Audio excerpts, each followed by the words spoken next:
your brother Bob seems to like figure into a lot of these things all the way back with Meatloaf. Yep. There was a connection. And then, I mean, Bob very famously, if you know a lot about Kiss, I mean, Right. from what I understand, he played on the studio tracks on Alive 2, you know, probably played on some of Destroyer, you know, I mean, a lot Not Destroyer, but there was a few other things like Chikara, some other release that they did, and Paul's solo record, of course, that he played on. Right, okay. But, yeah, look, they knew me through my brother, but it was actually, I always give this guy Mitch Weissman, who was in Beatlemania, credit as well, because, you know, Mitch was very tight with Paul at the time.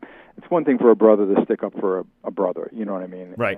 And anyone getting that information has to realize, well, of course he'd love, you know, his brother to be in the band. But I think Mitch helped out a lot by also saying, you know, Bruce is really good. You got to check him out, you know, kind of thing. And the next thing I know, because I remember asking Paul back then, because I knew them, he knew about me, but I said, yeah, Mitch said some really good things about you. So I always give him some credit too. But look, if it wasn't right, it wouldn't have been right. It wouldn't matter who recommended who. I did the right job. Sure. I certainly was able to work with those guys, and I understood what they needed, and I knew that Mark, as talented as he was the wrong style of guitarist for Kiss, but his illness gave me the opportunity to prove that I was the right guitarist.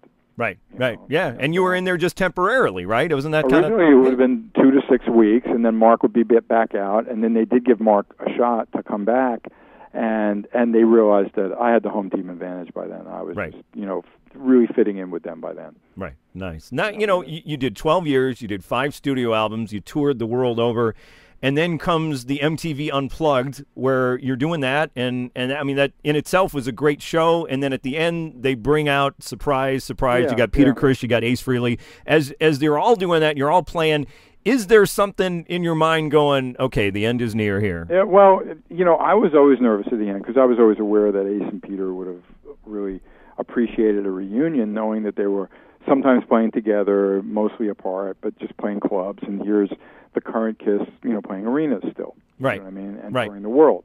So I was always aware that they were hopeful. And it really was MTV that, you know, like made Gene and Paul recognize, look, we'll do MTV Unplugged, but we want a reunion, and then it could be Kumbaya, everybody played together.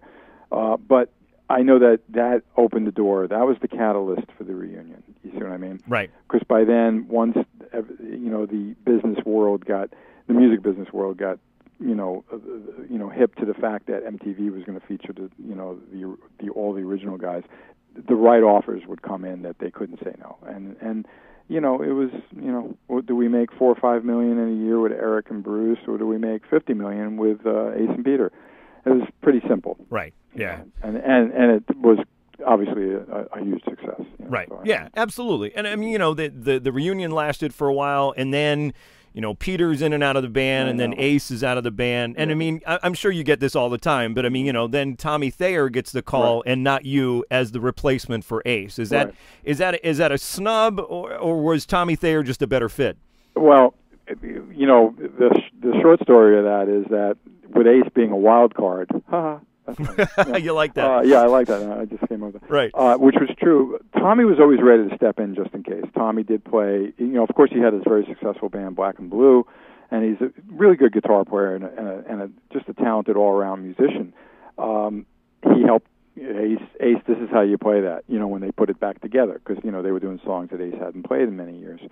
But there were, you know, gigs that it didn't look like Ace was going to make it, and they were not going to, you know, ruin the night and not have the concert go on. That Tommy was already suited up. That made it really easy when it finally did happen. Right. You know, when they were committed to a TV thing, and then it was another gig offshore for a corporate event that just Ace never came, and Tommy was the guy. That's not something they could have easily called me so readily for, you know. And then to assume the role of Spaceman, something I know very little about compared to my marching orders in the band was never to, you know, it was just to play the guitar appropriately, but I didn't have to kind of really approximate what Ace was in the band, you know, and Tommy clearly needed to do that. That was what they wanted. So it was a relief in a way. I really miss being in the band, but I don't miss that I would have had to, you know, kind of completely turn my you know, kind of history with the band upside down and become something completely different. Right. Yeah, I mean, I've seen you guys live with you in the band, and you're doing the classic stuff, but you're not aping Ace's solos. No. And Tommy, in that outfit, with what they're doing, especially mostly concentrating on the vintage songs, Gene and Paul felt like that was appropriate for the the lead guitar. So right. I mean, with Eric, all I had to tell him not so much double bass drums. You know what I mean? Right. Because Eric was always a very like Peter. He plays in many styles. So it wasn't a big deal. But. And Eric he fit perfectly in Peter's outfit, ironically. Right. And what's interesting, though, is, you've not been in the band, but what I see is it's kind of like you've never left the Kiss family. I mean, you still do the Kiss conventions, Yeah. Yeah, they carry on and shine, and I still, especially when they get new fans, they still, want to dig into the history, and they look at the band, and they see me, and they check me out. And next thing I know, I got more people on Facebook and Twitter following me, and I'm always impressed because some of them are way younger than how many years I haven't been with them, right? Which is remarkable.